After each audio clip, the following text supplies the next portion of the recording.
Umetuonyesha aina ya nyasi pale, umesema kuna protini kiasi cha juu sana, na kuna nyasi nyingine pia hapa. Nyasi zako ziko tofauti hapa. Hii ni aina gani ya nyasi? Ni nyasi mpya inaitwa Bracharia. Bracharia pia iko na protein content 18%.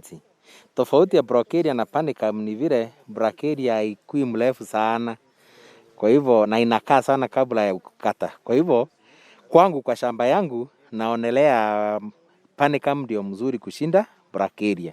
Lakini na drier place Bracharia pia inaenda juu. Hapa ni vile kuna baridi kidogo, lakini yote ni sawa kwa sababu crude protein yote ni 18%. Ila yote zote unazitumia kuwapatia ng'ombe wako? Yeah, na substitute naongezea kwa ile chakula yake ya silage napea. Kwa hivyo kila siku lazima ikule kilo 10 ya Bracharia ama Panicum kuongeza protein kwa chakula ile ingine napea. Na kupanda hii iko na changamoto yote ama kukuza hii inakuwa vipi? Sio sana, nyasi ni nyasi. Kile inataka tu ni maji na mbolea, hakuna kingine. Ukiwa hivyo umepata chakula yako ya kutosha.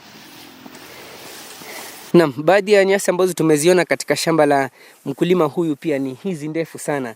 Anasema zinaitwa Napier grass. Hebu tuelezee kuhusu Napier grass tafadhali. Napier grass ndio nyasi tulikuwa tunatumia hapo mbeleni kama the main food ya our animals, lakini siku hizi hatuitumii sana, tunatumia mahindi. Kwa sababu Napier grass ikigrow kama hivi umeona hii inakosa value. Napier grass ile mzuri ni ile inafika feet moja peke yake. So ikiwa overgrown ina value sana. Kwa hivyo ukiwa na mahindi hakuna haja ya Napier grass. Kwangu imebakisha tu ile imeshika soil erosion, kushikilia soil erosion. Otherwise situmii Napier grass kwa ng'ombe zangu. Ila wakulima wengi sana utakubaliana na mimi kwamba wanapenda kutumia Napier grass. Wanasema hii ndio muhimu zaidi. Hebu elezea hapo. Ni muhimu kwao kwa sababu hajajua hiyo aina nyingine ya nyasi, na pia hajajua kwamba kutumia mahindi ndio iko na faida kushinda kutumia Napier grass. Kwa hivyo ndio tunawafunza kuambia wakitaka maziwa mengi waachane na Napier grass, waanze kuwekea ng'ombe zao mahindi.